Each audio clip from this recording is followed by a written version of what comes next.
Have you ever found yourself reaching for snacks that you don't really need? That's a bit of a rhetorical question because I know the answer is yes, as it is for all of us. Are you wondering to yourself, though, why am I eating so much? Why am I eating too much? Well, let's dig into that today in this episode, and I'm going to give you 7 powerful hunger-suppressing foods.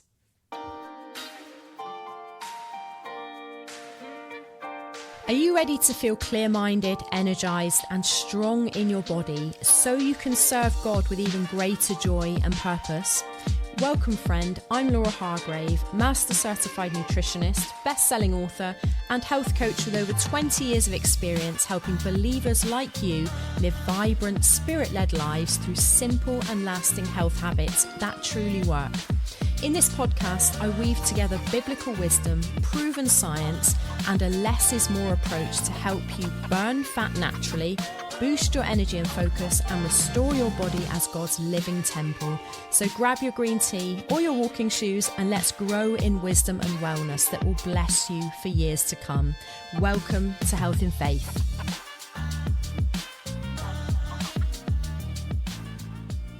First off, a little gift for you. Sweet friend, you don't have to accept exhaustion, cravings and belly fat as your new normal, or maybe an old normal, but you don't have to accept it. Download my free metabolic health guide for Christians and learn how to support your metabolism naturally in a way that aligns with your faith and your body. You can download it for free at healthinfaith.com/guide. For quite a few years, I found myself in a cycle of emotional eating and stress eating. Don't know if you can relate. I would pray for strength in the morning, but by mid-afternoon I would be stood in front of the fridge looking for some kind of snack, something to fill a little void that wasn't really physical. You know, I'd eaten my lunch probably only an hour or two before, so it wasn't that I was hungry, it was just something to change my mood, as a little dopamine hit, something to fill a void in essence. And we are going to explore in other episodes of Health in Faith the spiritual aspects of this. So watch out for those episodes in the future. Look out for those because I'm going to dive deep into this topic of emotional eating, comfort eating, and dare I say it, gluttony. The forgotten sin of the church in our day, in my view.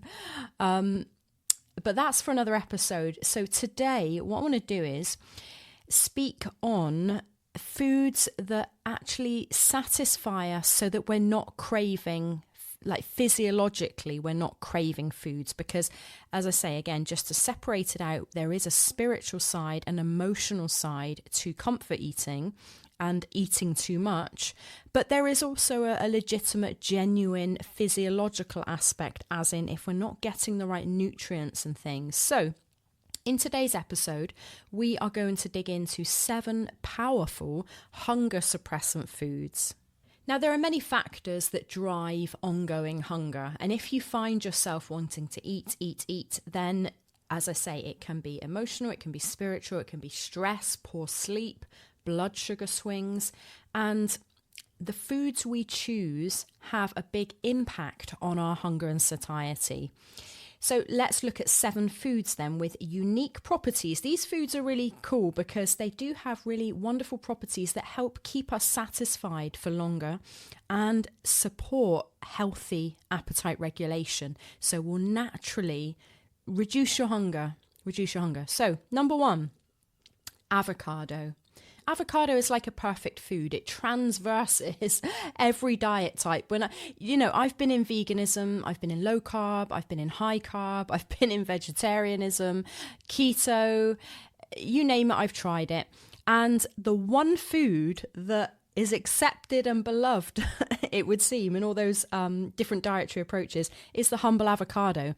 So wonderful, the avocado, and rightly so, because it has so many powerful properties. So it gives a really unique and powerful combination of healthy fats, monounsaturated fats predominantly, and fiber. Avocado is a really fiber-rich food.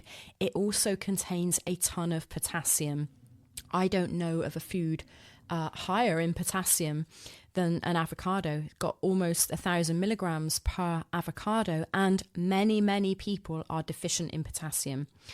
So an avocado is great for reducing or suppressing hunger because it offers all these wonderful nutrients that our bodies need. It slows down stomach emptying, funnily enough, or interestingly enough, and it helps to stabilize blood sugar, which keeps you full for hours. The avocado is especially helpful for women dealing with insulin resistance. And if you are in perimenopause, then one of the concerns that can arise in perimenopause, because estrogen drops significantly, it can cause blood sugar imbalances. It affects insulin, and there can be a greater propensity towards insulin resistance. So if you are a woman going through menopause, perimenopause, then avocado should be one of your go-to foods. The second hunger suppressing food is eggs. Eggs are rich in high quality protein and increase fullness hormones, helping you to eat less later in the day. Really good to start the day, with a egg type breakfast. Women who eat eggs for breakfast often consume fewer calories at lunch, research shows, which is interesting, isn't it?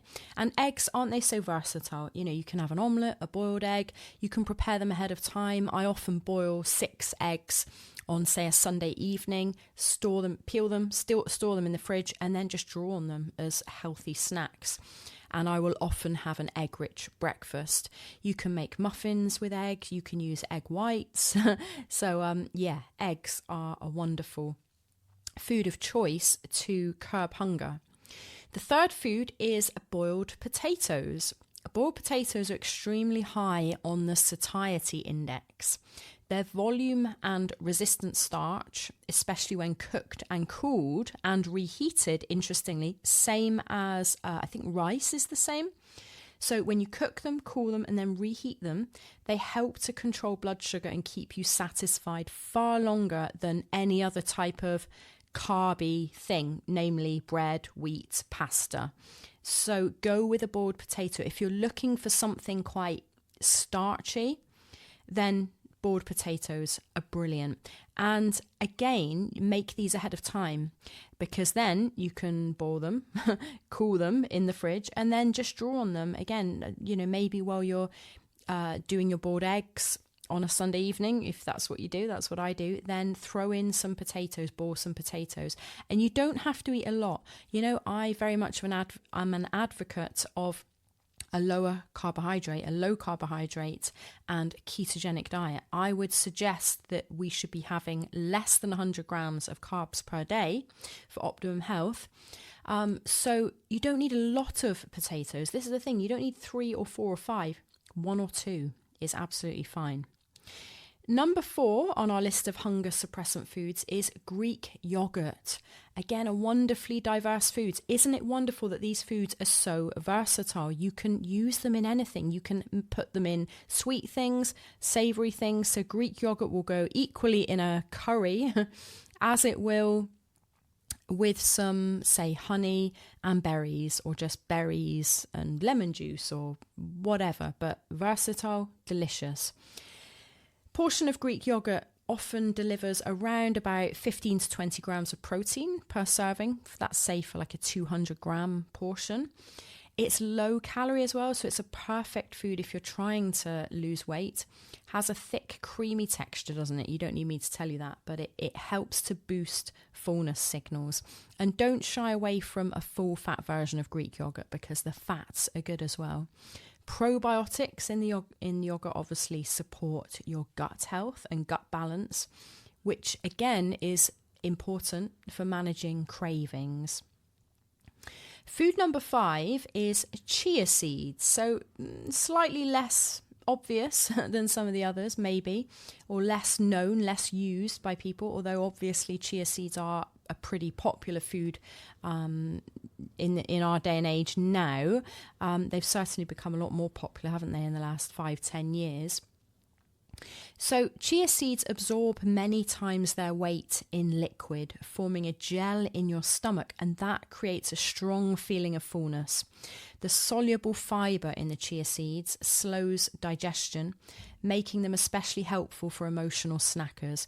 Now, if you know anything about GLP-1 inhibitors and semaglutide medication, drugs, then that's one of the things that they do is they slow gastric emptying. So you could pick an avocado and some chia seeds, and that would be a far healthier way of doing the same thing. So that's chia seeds. Number 6 is not exactly a food, but something to add to your food, is apple cider vinegar. And one of the best ways to take it is to dilute a tablespoon or 2 in water and have it before meals. Again, another thing that will slow gastric emptying. This is your healthy version, cheaper version of Ozempic. So you can thank me later for saving you all the money. If you're considering Ozempic, please do these things instead. Far more healthy, won't cost you a ton of money, and more effective, and it's not going to mess up your body's system in all sorts of ways. So ACV slows gastric emptying, improves insulin sensitivity. And if you have this, like an ACV shot in water before meals, it's been shown to reduce post-meal blood sugar spikes as well as your appetite. So it's a real win-win here. And especially for those prone to carb cravings, kind of, you eat a meal and then, I just fancy something carby afterwards, something sweet, then this can be a really powerful tool for that. And the final food, number 7, is salmon. Salmon is packed with protein, omega-3 fatty acids. It tastes great. Both of those things, protein and omega-3s, increase satiety and really help to regulate and bring down hunger hormones, keeping you fuller for longer again, and supporting your metabolic health and your brain health with those omega-3s. So this week, my challenge to you, pick 2 or 3 of those foods and add them into your diet. Try and maybe start your day with eggs. Have that ACV shot before meals. It doesn't have to be every single meal, but let's just try it once a day to start with and see the effect, notice the effect it has. So yeah, I'm excited for you to try these because they are powerful, they're effective and they're powerful.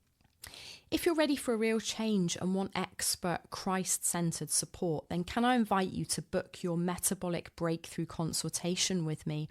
In just 1 hour together on Zoom, then we will dig into your health struggles and your goals, and I'll create a bespoke plan just for you, and you'll get practical action steps and a full meal plan tailored to your metabolic type and needs. All of this is at a special discounted rate for a limited time for the podcast here, and I've helped thousands of people experience true breakthrough in their health over the past 20 plus years, and I'd love to help you too. So you can book your 1 hour consultation with me. Head to healthinfaith.com/breakthrough. You'll see a form, so just fill in the details, make your payment over my secure payment processor. You will then get an email, receipt and confirmation, and you'll also be redirected to my online booking calendar where you can choose a date and time convenient for you. I'm in the UK. I open up slots in various times to accommodate different time zones. So if you're in America, if you're in Australia even, then I've opened up slots that will accommodate you. If you can't find a time that works, just drop me an email and we'll work something out. I'll give you some other options. And then you and I will get on the phone for an hour and we'll talk through these things in complete confidence. And it's easy. It's not in any way onerous to you, and it will be a blessing. That's my hope and prayer, is that it will really bless you. And then within 7 days I will send you a report and your meal plan and a couple of other extras as well to really help you. So thanks for listening today. Really blessed to speak to you, and I hope you have a fantastic week, and I look forward to speaking to you again on the next episode of Health in Faith. And do share these with a friend. Christian friends, share this podcast, because how many of us need better health? As Christians, we have an enemy of our soul. We have struggles of the flesh. We live in an exceedingly unhealthy world. We are in an unprecedented time where our food supply is tampered with. It's tainted. Toxins are rife. It's hard to get healthy food. It's hard to live a healthy lifestyle. And my heart's desire in this podcast is to bring you practical tools in bite-sized episodes each week. So do go and share this with a friend. I really appreciate that. And if you would, go and leave a 5-star review on Apple iTunes, because it helps, send it out there into the webosphere for other people to find. So bless you. Speak to you again next week. Bye for now. Thanks so much for spending time with me today on the Health and Faith podcast. If you enjoyed it, would you leave a 5-star review on Apple iTunes? It really helps other people to find it, and it really blesses me. So thank you. For extra resources, coaching, and to stay connected, head on over to healthandfaith.com and let's keep the conversation going.